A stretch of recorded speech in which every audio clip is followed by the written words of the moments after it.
Hello बच्चों, आज के वीडियो में हम लोग विलियन चैप्टर के अंतर्गत मोल प्रभाज यानी कि मोल फ्रैक्शन क्या होता है इसके बारे में पढ़ेंगे। ठीक है, मोल प्रभाज को मोल अंश भी कह सकते हैं और इंग्लिश में इसे मोल फ्रैक्शन कहा जाता है। तो सबसे पहले परिभाषा देखते हैं। तो यहाँ पर देख सकते हैं परिभाषा लिखी हुई गई है कि विलयन में विलेय या विलायक में से किसी एक घटक के मोलों की संख्या तथा विलयन के कुल मोलों की संख्या के अनुपात को मोल प्रभाज कहते हैं। ठीक है, और बच्चों मोल प्रभाज को मोल अंश भी कहते हैं, यह आप बात याद रखना।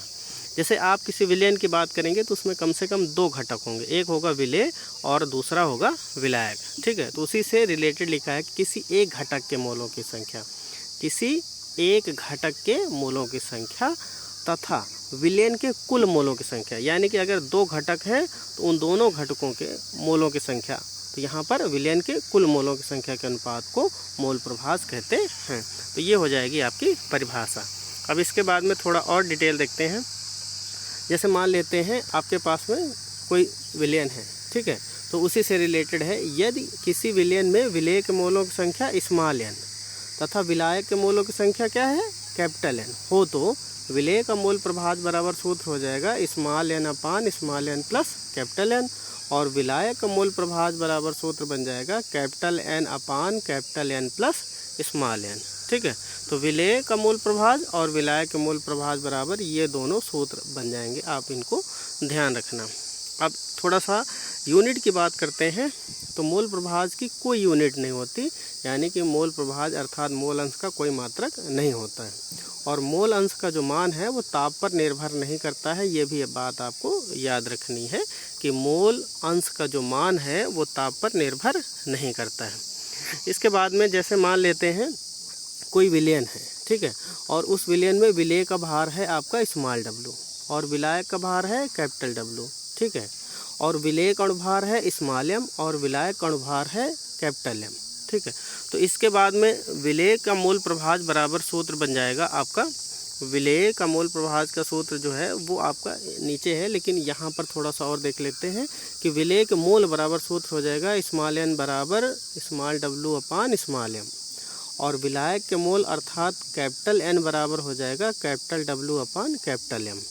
अब इसके बाद में देखते हैं फाइनली कि विलेय का मोल प्रभाज बराबर सूत्र बन जाएगा आपका small W upon small M upon small W upon small M plus capital W upon capital M, और इसके बाद में विलायक का मोल प्रभाज बराबर सूत्र बन जाएगा capital W upon capital M upon capital W upon capital M plus small W upon small M.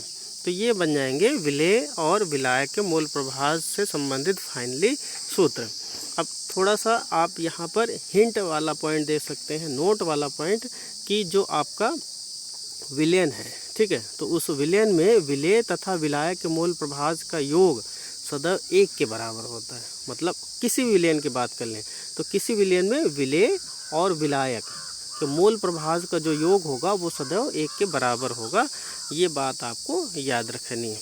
जैसे यहाँ पर देखो लिखा भी है विलेय का मोल प्रभाज प्लस विलायक का मोल प्रभाज बराबर एक। ठीक है, तो इस तरीके से मोल प्रभाज क्या होता है, मोल प्रभाज की यूनिट होती कि नहीं होती, मोल अंश यानी मोल प्रभाज का मान ताप पर निर्भर करता कि नहीं करता है, इसके अलावा मोल प्रभाज की जो एक तरीके से वैल्यू है वो एक के बराबर होती कि नहीं होती, मोल प्रभाज से रिलेटेड जो सवाल हैं उनके लिए विलेय और विलायक के सापेक्ष कौन कौन से फार्मूला आप इस्तेमाल करेंगे, तो इन सारे प्रश्नों का यहाँ पर सल्यूशन आप देख सकते हैं।